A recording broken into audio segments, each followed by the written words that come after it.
48小时以内，中国收到了3大好消息，真没想到美国下套把自己给套进去了。大家好，我是肖云华，欢迎收看云华观点。今天我们聊聊中国48小时内收到3大好消息，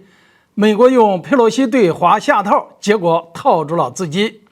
美国似乎非常喜欢祸乱全球，前脚在中东打仗，后脚马不停蹄地对俄罗斯发起制裁，还腾出一只手来中国家门口挑衅。老话说得好，多行不义必自毙。美国犯下的累累罪行，大家都看在眼里，而中国作为众人眼中的和平使者，获得了越来越多国家的认可和支持。在佩洛西不顾劝阻执意串台之际，中国却在48个小时之内连续收到了3大好消息。到底哪3大好消息呢？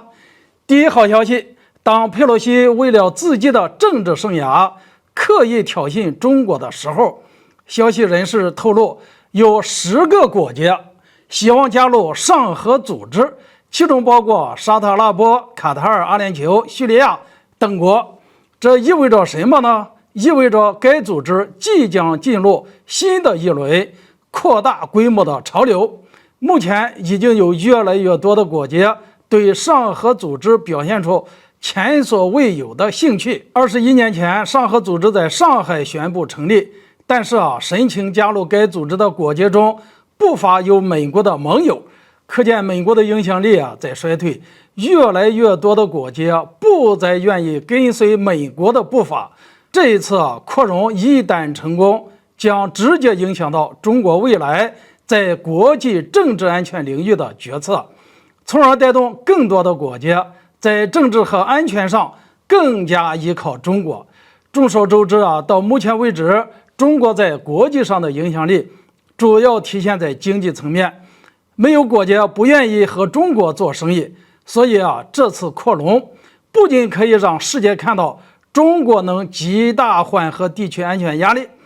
更能够让世界看到和中国合作能让老百姓过上好日子、幸福日子。仅扩大影响力这一点，中国已经打了一场漂亮的翻身仗。第二个好消息，即使印度政府以沉默应对台海局势，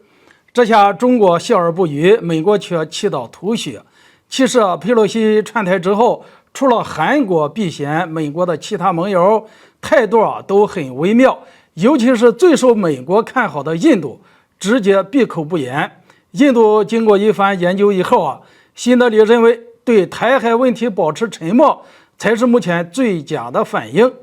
印度很清楚，当自己被牵扯进更强大国家的对抗之中的时候，地区局势将变得极为危险，这对印度的经济与国防安全都不利，所以印度不愿卷入中美之间的较量。从另一方面说，印度不参与，相当于美国又少了一份制约中国的力量。于是我们就看到霸权联盟亲自下场，G7发布所谓的联合声明，却被中方不客气的一顿怒批。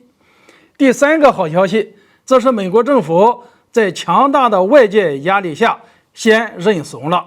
美国国务卿布林肯亲自出面重申支持一个中国的立场。这一次美国看来真是有些慌了。解放军近期一系列的军演让美国意识到佩洛西串台将是美国对外战略上的一个巨大污点，虽然短暂的赢了面子，但永久的输了里子。更重要的是，美国如今最怕的就是事态进一步升级。毕竟中国刚发布的8项反制措施，其中3个取消，意味着中美两军在过去建立的互信机制几乎是荡然无存了。日后美国再想对华秀肌肉，就要好好考虑一下后果。美国本想利用佩洛西给中国下套，